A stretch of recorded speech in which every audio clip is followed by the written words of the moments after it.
the gunner on here, and we've got Burger's Puma popping out, which basically is a beefed up version of a normal Puma. It does come automatically with the 50mm gun upgrade, which increases its damage to vehicles. You can see this +3 here and +1 to buildings. Other than that, it's got extra hit points, acceleration, speed, that sort of thing. Moving right along, we'll see standard back capping kind of going on. Both players are just kind of picking off at each other's outlying regions.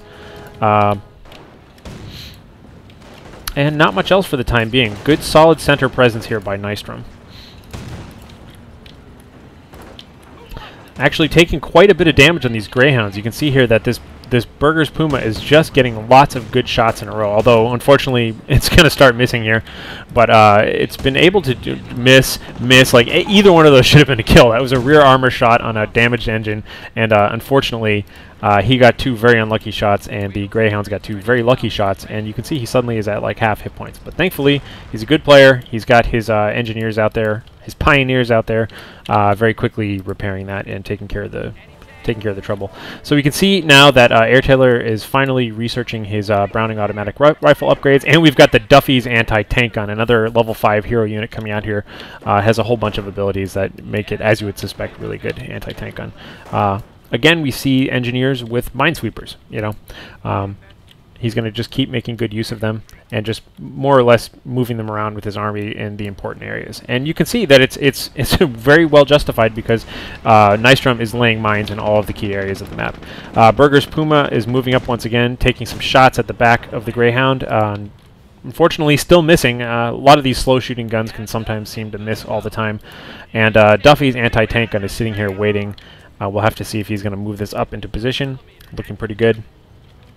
And for the time being, the line is drawn. It looks like Nystrom has got good center control of the map, and is just going to kind of hang out here and wait till he can get a few more units building. We'll take a quick look at his production here, and you'll see that he does have a Stug in production from his Sturm armory there.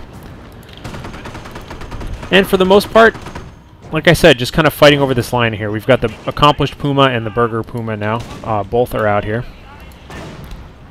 And the Duffy's anti-tank gun really slamming into Burger's Puma, doing significant damage, and now picking away at this accomplished Puma. Both guys just kind of fighting back and forth in lines, but once again, just want to draw your attention to how... Oh, and the gunner gets killed and flopped right out like a ragdoll. Just want to draw your attention to how, like, reasonably conservative these guys are playing. They grab their territory and they sit there. Neither one is trying to win big. They're just trying to, you know, as I like to quote one of my favorite StarCraft 2 commentators, Day 9, who always, he wrote actually a really good academic paper about the marginal advantage. And he talks about how in high-level gameplay for any game, you win by marginal advantages. You don't win by, you know, winning huge. You don't hope that your opponent's going to make some stupid mistake and then just landslide victory. That typically doesn't happen in high-level play. Instead, you get little victories here and there, and you just have to capitalize on them as you go until you eventually do get a final victory. So that's the kind of play style that we're seeing here, and that's very, very indicative of just kind of balanced, normal play. So moving right along, here's that building I was talking about earlier. We do see the Fatherland HMG team is set up very nicely here. This is going to make the right-hand side of the map very difficult to capture with infantry. Some parting shots, killing a couple of riflemen as they're retreating here.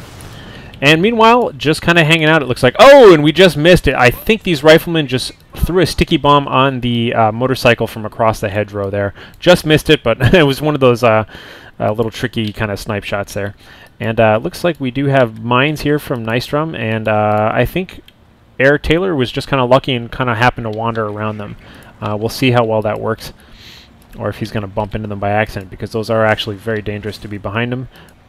But thankfully, we do have some minesweeping engineers coming up from the back here, so hopefully that problem will fix itself.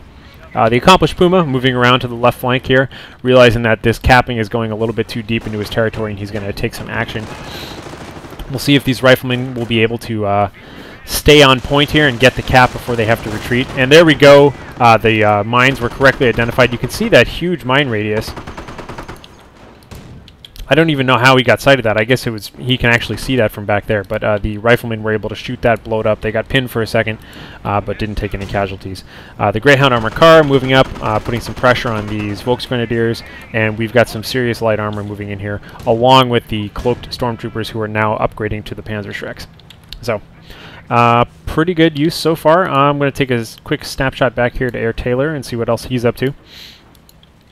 Big push down here on the right. It looks like he's realized that Nystrom has been kind of diverting a lot of his forces to the left to reclaim some of his territory, so he's going to go ahead and push up on the right. A little bit of, you know, parry and thrust kind of action going on here, but thankfully the Puma is out and it's ready to go. Sorry, not the Puma, the Stug is out and it's ready to go.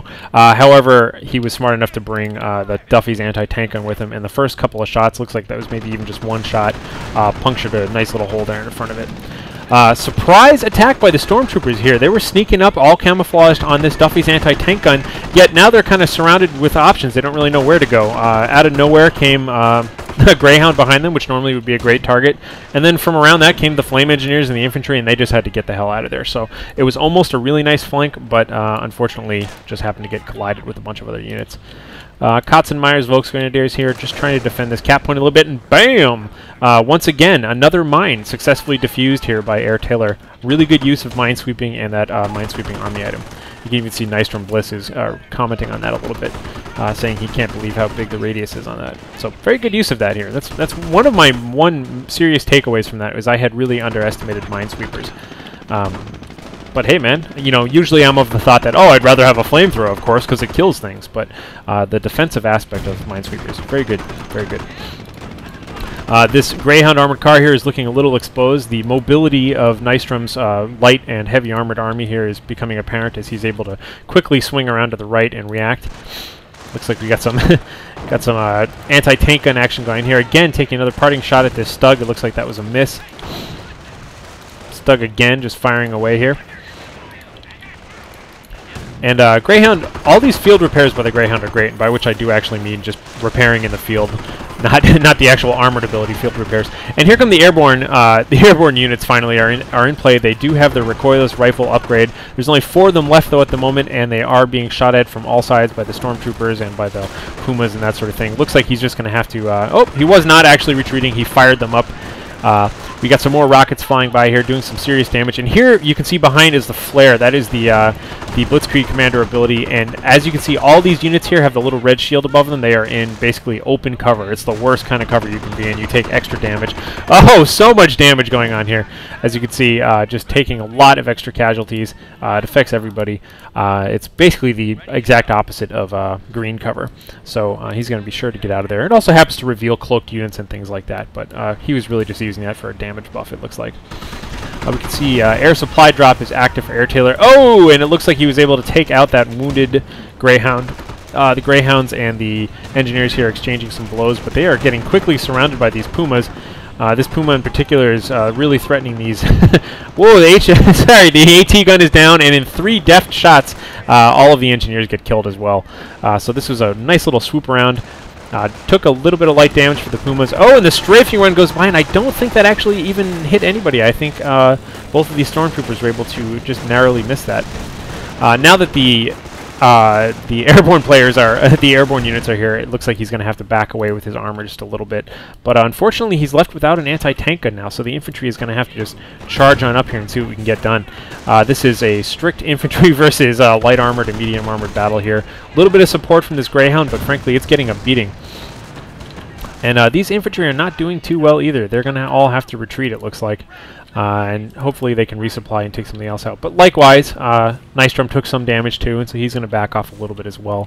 Again, this is the marginal advantage kind of mentality of play, which is, you know, just win your small battles and stack them all up until you win the game. Don't just charge in and win instantly with something cheesy. So, looking pretty good here. Gonna take a look around. Looks like we're still poking out. Okay, and here we go. Infantry just moved up, recaptured this anti-tank gun. Now he's got a squad of 3 infantry left over, 3 riflemen left over. And hopefully you're going to hold on to that a little bit, but you can see that the armor has backed way off in order to get repairs here from these pioneers out in the field. Meanwhile, not much else going on, just kind of holding the front. Looks like AirTaylor is being pretty aggressive about scouting with his scout planes and that sort of thing. I'm going to take a look around the base here. You can see a Nebelwerfer on the way from Nystrom. Meanwhile, pretty much that's about it. He's just resupplying his retreating units and that sort of thing. I'm going to swap back positions here, take a look at AirTaylor. Oh, look at that. We just had a landmine go off, and looked like it killed the entire squad. Entire squad of Volksgrenadiers there taken down, so that's pretty good. Stormtroopers are moving in, probably just scouting. Unlikely they'd actually want to take on any of these units. We'll see if they can... They're going ahead and activating pillage, it looks like. We'll see if he's planning on jumping some of these units or what's going on exactly there. Oh, and I think I just missed some sort of a grenade. I saw a large attack here that just looked like it killed a couple of units. Greyhound taking some shots at this accomplished Puma. Meanwhile, we do see that they the Stormtroopers finally popped out of camo, and they are trying to ambush this anti-tank gun. And it looks like it's pretty effective. Here we can see the HMG team is doing a good job suppressing anybody capping that point. Meanwhile, the Stormtroopers are going to kind of push in here. Unfortunately, they are being fired upon point blank by these Rangers and are going to have to retreat. Pretty much fights going on all over the map here.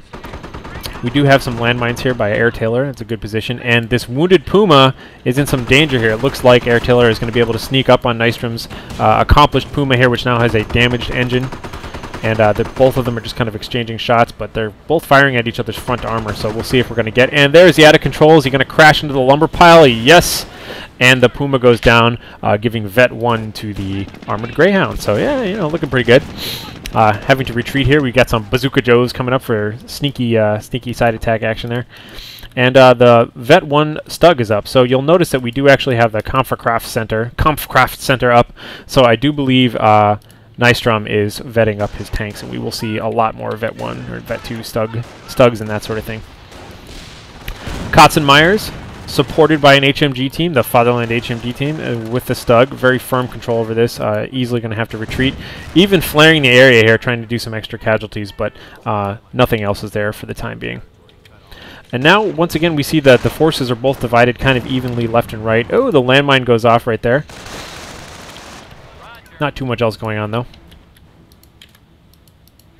Good control.